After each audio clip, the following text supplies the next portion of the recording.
रंगरूप जरी अनेक आहे, रंगरूप जरी अनेक आहे, तरी सारे भारतीय एक आहे, तरी सारे भारतीय एक आहे. ना कोणासाठी ना श्रीमंतासाठी, ना कोणासाठी ना श्रीमंतासाठी. आयुष्य खूप छोटे आहे, आयुष्य खूप छोटे आहे. जगणार फक्त देशासाठी, जगणार फक्त देशासाठी. येथे उपस्थित असलेले मान्यवर, गुरुजन वर्ग व देश बांधवांनो व विद्यार्थी मित्रांनो, आज 15 ऑगस्ट बद्दल काही दोन शब्द सांगते. ते तुम्ही शांत चित्ताने ऐकावे अशी माझी नम्र विनंती. बापूजी देश स्वतंत्र करण्यासाठी खूप प्रयत्न करत होते, पण त्याला फक्त राजकीय स्वातंत्र्य नको होता आणि विधायक कामे हवी होती आणि लोकांच्या मनात सुधारणा हवी होती. 1917 साली चंपारण्यात गेले तेव्हाची गोष्ट. एक खेडेगावात मुक्काम होता. ढोल वाजत होते, लेझिमचा आवाज येत होता. कसली तरी मिरवणूक निघाली होती. लोक पहिला बकरा बलीला चालवला. सर्व लोकांना बापूजी म्हणाले, अरे हे काय करताय रे, देवीला बली चालवली का? सर्व लोक गप्प. देवीचा कोप होऊ नये म्हणून, प्लेग होऊ नये म्हणून मग बकऱ्यापेक्षा माणूस श्रेष्ठ, माणसाला बली द्या. मी घेतो बली, बापूजी म्हणाले. सर्व लोक गप्प. बली, बापूजी म्हणाले. अरे मुख्य प्राण्याला बली देऊन कुठे कोप थांबणार आहे? अंधश्रद्धा आहे, चुकीची रूढी आहे. लोक खजील झाले, निरुत्तर झाले, बकऱ्याला सोडून दिले, हात हलवत घरी गेले.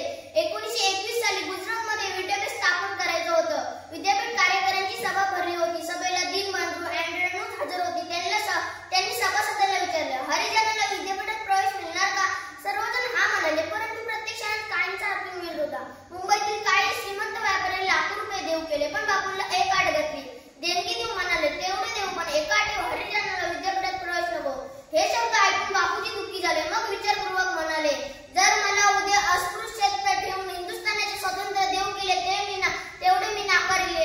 एवढा बापूंनी हरिजनांबद्दल कळवला होता. मिठाच्या सत्याग्रहासाठी बापू साबरमती आश्रमातून बाहेर पडले. त्यांनी शपथ घेतली की मी हिंदुस्थानला स्वातंत्र्य मिळाल्याशिवाय या परत आश्रमात येणार नाही.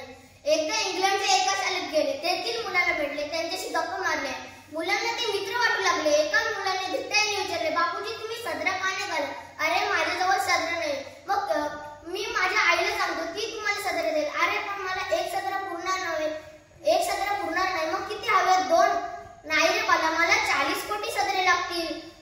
मुलगा आश्चर्याने म्हणाला, एवढे? हो बाला, माझे 40 कोटी भाव आहेत. त्यांना अंगावर कपडे नाही. ते उघडे नाकडे असताना मी कसं सदरा घालू? मग मुलांना गांधीजी का सदरा घालत नाही ते कळले होते. आपले बापूजी साधे राहणारे होते, देशाच्या स्वातंत्र्यासाठी झटणारे होते.